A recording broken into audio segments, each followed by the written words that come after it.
बिस्मिल्लाहिर्रहमानिर्रहीम। Previous lecture में हम डिस्कस कर रहे थे स्टोरेज ऑफ टॉक्सिकेंट के हवाले से। इसी को हम लोग नेक्स्ट मूव करते हैं। Storage in kidney. Bilaterally placed kidneys के पास highest blood flow to mass ratio होता है। इसके पास क्या मौजूद होता है? Highest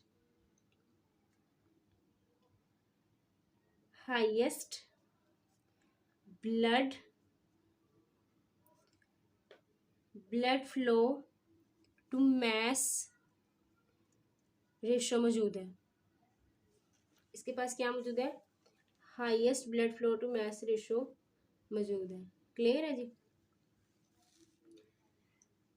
more than 4 times greater than that of the heart muscles. इनमें हार्ट मसल से भी ज्यादा 4 टाइम्स जो है ना ये blood flow to mass ratio इसके अंदर एग्जिस्ट करती है। More than 4 times greater than the more then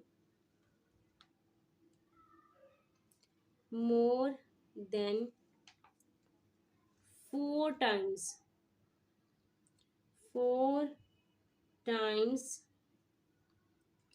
greater than that of heart muscles। Clear है जी? ये जो लार्ज वॉल्यूम है ना ब्लड फ्लो का किडनी के जरिए वो प्रेफर करता है कि टॉक्सिकेंट जो है ना वो ऑर्गन्स में एक्सपोज हो जाए।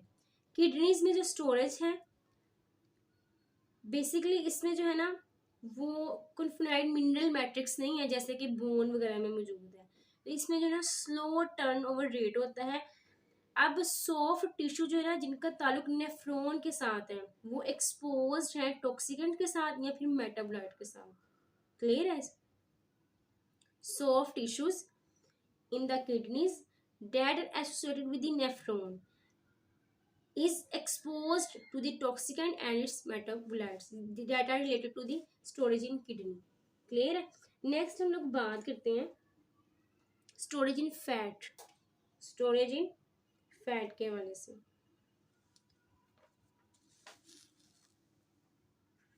स्टोरेज इन फैट। ट्राइग्लिसराइड्स की स्टोरेज एक मेजर फंक्शन है एडिपोज टिश्यूज का। क्लियर है जी? ट्राइग्लिसराइड्स इसमें न्यूट्रल फैट है। ट्राइग्लिसराइड्स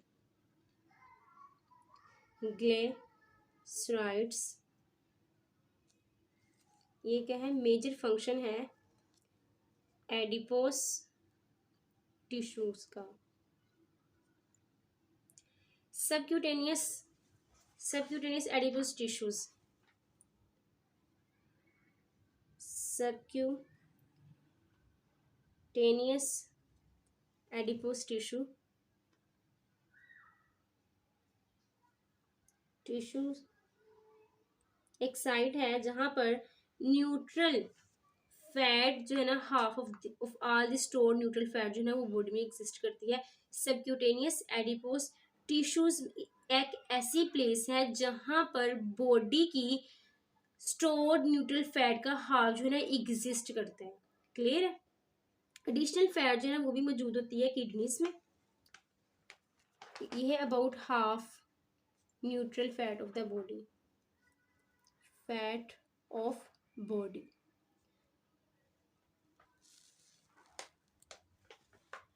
एडिशनल फैट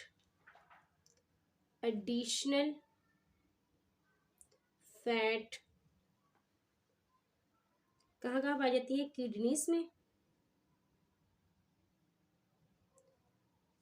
किडनीज में इंटेस्टिनल ओमेंटा में यानी कि मेम्ब्रेन जो कि होल्ड करती है स्टमक और इंटेस्टाइन को इनके प्रॉपर एनाटॉमिकल पोजीशंस के ऊपर, दैट इज द ओमेंटा। क्लियर है? एक ऐसी प्लेस है जो कि स्टमक को इंटेस्टाइन को जो है ना अपनी प्रॉपर एनाटॉमिकल पोजीशन पर रखती है। ये था बेसिकली किडनीज, इंटेस्टाइनल ओमेंटा। नेक्स्ट आ जाता थी जेनिटल एरियाज आ जाता है। मसल्स के दरमियान आ जाता है, बिहाइंड आइज आ जाता है, हार्ट की फोल्ड सरफेस आ जाती है, और इसके अलावा इंटेस्टाइन वगैरह। क्लियर है? Genital genital areas between muscles behind eyes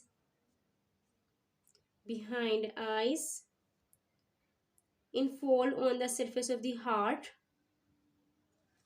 infold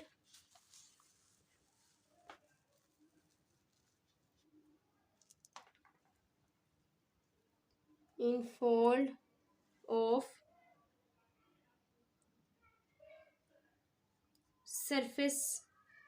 surfaces of heart। इसके अलावा इंटेस्टाइन्स में एग्जिस्ट करते हैं। बोन में जो स्टोरेज है ना ट्राइग्लिसराइड डिपॉजिट के हवाले से, वो एक ऐसी साइड जिसमें कॉन्टिन्यू एक्सचेंज होता है ब्लड का, ठीक है, और इसको बाद में रीडिपोजिटेड किया जाता है दूसरे एडिपोज टिश्यूज के अंदर। बहुत ज़्यादा टॉक्सिकेंट्स है जो कि लिपोफिलिक होते हैं। टॉक्सिकेंट्स क्या है जी? टॉक्सिकेंट्स बहुत ज़्यादा ऐसे हैं जो कि क्या है,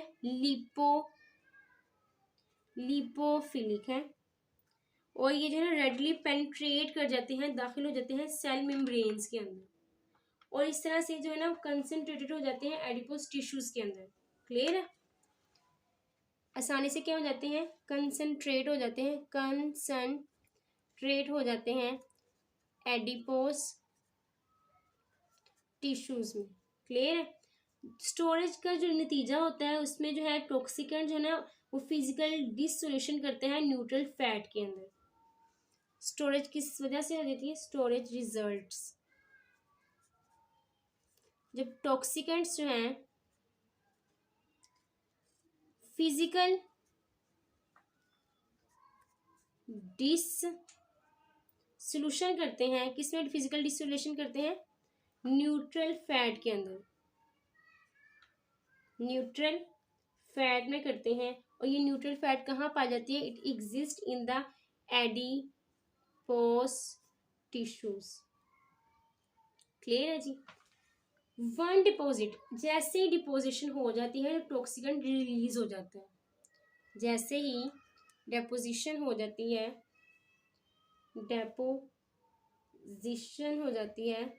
टॉक्सिकेंट क्या होता है? रिलीज्ड हो जाता है, जिसके नतीजे में जो है नॉर्मल प्रोसेस होता है एक्सचेंज का, डिस्ट्रीब्यूशन का दूसरी साइड्स में, जहाँ पे रीडिपोजिट किया जाता है, बायो ट्रांसफॉर्म किया जाता है, एज वेल एज एलिमिनेशन होती है। क्लियर है? इसके नतीजे में क्या होता है? नॉर्मल प्रोसेस होता है एक्सचेंज का, नॉर्मल प्रोसेस होता है एक्सचेंज का, ठीक है। और नेक्स्ट डिस्ट्रीब्यूशन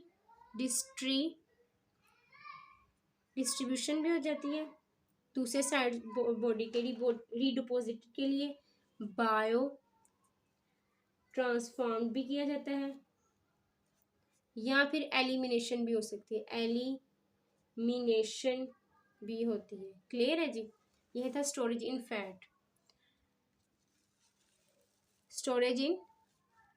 फैट। नेक्स्ट हम मूव करते हैं कि किस तरह से बोन में जो है ना वो टॉक्सिकेंट की जो है ना स्टोरेज होती है। स्टोरेज इन बोन,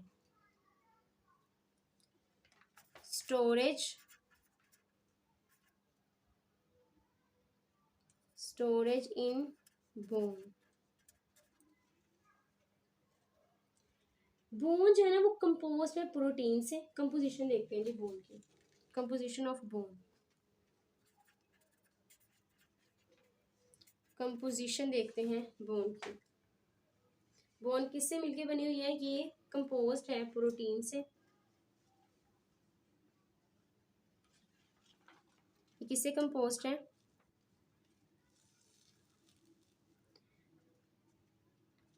प्रोटीन से, यानी कि कोलेजन से। प्रोटीन में क्या चीज़ आ जाती है? इसमें आ जाता है जी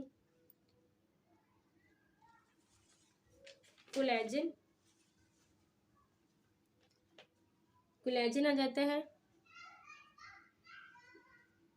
ग्लैकोस, अमाइनो, ग्लाइसिन्स आ जाती हैं, ठीक है। मजीद ही के proteo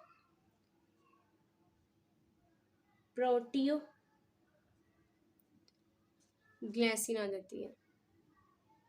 these are all the protein, ठीक है। बोन किससे मिलके बनी है? प्रोटीन से, मिनरल साल्ट से, मिनरल साल्ट से,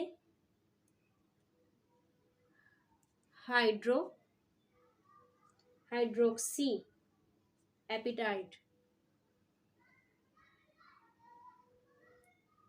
क्लियर है जी। मिनरल साल्ट हाइड्रोक्सी एपिटाइट से इसकी मिलके फॉर्मेशन हुई है। अगरचे कि बोन जो है ना वो स्टैटिक अपेयर नहीं होती, लेकिन बोन जो है अलाइव है। बोन क्या है? अलाइव है। बोन क्या है? अलाइव है। इसमें ब्लड वेसल्स मौजूद होती हैं। ओस्टियोब्लास्ट ऐसे सेल्स हैं जो कि रिस्पॉन्सिबल होती हैं बोन की फॉर्मेशन के लिए। नेक्स्ट हम लोग जो है इसको देखते हैं।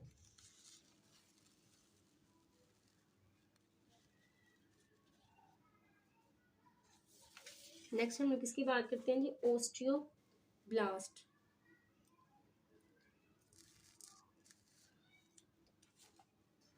ओस्टियोब्लास्ट्स की, ठीक है। ये ऐसे सेल्स हैं जो कि रिस्पॉन्सिबल होते हैं बोन की फॉर्मेशन के लिए, बोन की फॉर्मेशन के लिए, क्लियर।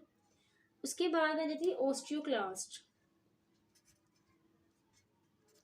ओस्टियोक्लास्ट ऐसे सेल्स हैं जो कि रीएब्जॉर्प्शन में हेल्प करते हैं। Red cells help in reabsorption, clear.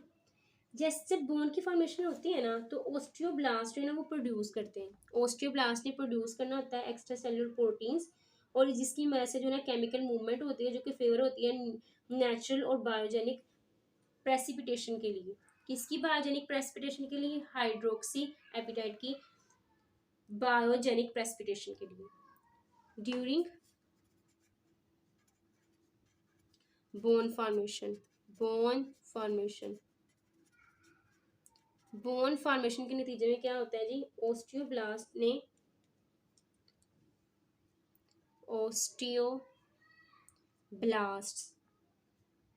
ने प्रोड्यूस करना है एक्स्ट्रा सेलुलर प्रोटीन को, इसको प्रोड्यूस करना है, एक्स्ट्रा सेलुलर प्रोटीन को प्रोड्यूस करना है। और इस वजह से क्या क्रिएट होगा? इसकी वजह से केमिकल मूवमेंट होगी, जो कि फेवर होती है नेचुरल या फिर जो है बायोजेनिक प्रेसिपिटेशन के लिए। किसकी बायोजेनिक प्रेसिपिटेशन के लिए? हाइड्रोक्सी एपिटाइट के लिए, क्लियर है। अब नॉर्मल जो है ना, नॉर्मल एक्स्ट्रा सेलुलर प्रोसेस जिसके नतीजे में बोन की फॉर्मेशन होती है, इसमें नंबर ऑफ एलिमेंट्स और कंपाउंड्स जो है ना वो इन्वॉल्व होते हैं, जिसकी वजह से केमिकल जो है ना वो सब्स्टिट्यूशन रिएक्शन होता है। फ्लोराइड जो है वो सब्स्टिट्यूट हो जाता है हाइड्रोक्सिल में। फ्लोराइड किस में सब्स्टिट्यूट हो जाता है? हाइड्रोक्सिल में, ठीक है। और सिट्रोनशियम हो गया, या फिर लेड, सिट्रोनशियम या फिर लेड, सिट्रोनशियम या फिर क्या हो जाएगा? लेड। ये किस में हो जाता है जी? ये सब्स्टिट्यूट हो जाता है कैल्शियम में। It is substituted in calcium, clear है जी। और लेड किस में सब्स्टिट्यूट हुआ है? कैल्शियम में। जैसे सब्स्टिट्यूशन होती है तो एलिमेंट के कंपाउंड जो है ना वो दोबारा से मिलते हैं बोन मैट्रिक्स के लिए। एलिमेंट्स मिलके क्या बना देते हैं? बोन मैट्रिक्स बना देते हैं। नॉर्मल कंडीशन में जो बोन है ना वो कॉन्टिन्यूसली जो है ना रिसाइकिल होती है रीअब्जॉर्बिव और डेपोजिशनल प्रोसेसेस के लिए। एवरेज की बात करें ना तो मिनरल जो है ना, बोन में जो मिनरल्स है वो रिसाइकल्ड होते हैं एवरेज,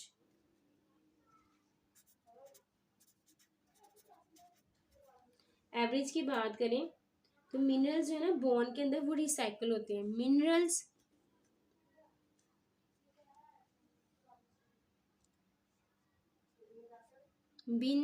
इन बोन में जो मिनरल्स हैं वो क्या होते हैं,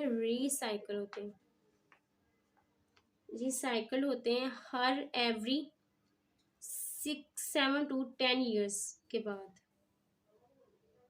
तो इसका मतलब है कि कोई भी केमिकल जो लॉक्ड है मैट्रिक्स के अंदर वो बिना आखिर जो है ना वो रिलीज हो जाता है स्टोरेज से, और इस तरह से जो है ना वो सर्कुलेटरी सिस्टम में जो है ना वो दाखिल हो जाता है। This is all about that is related to toxic and storage in bone. इससे रिलेटेड कोई भी क्वेश्चन पूछना हो तो जरूर कमेंट बॉक्स में पूछेगा, भी बताइएगा कि वीडियोस आपके लिए कितनी हेल्पफुल रही। अपना ख्याल रखिएगा, दुआ में याद रखिएगा। इंशाल्लाह मिलते हैं नेक्स्ट वीडियो में। अल्लाह हाफिज़।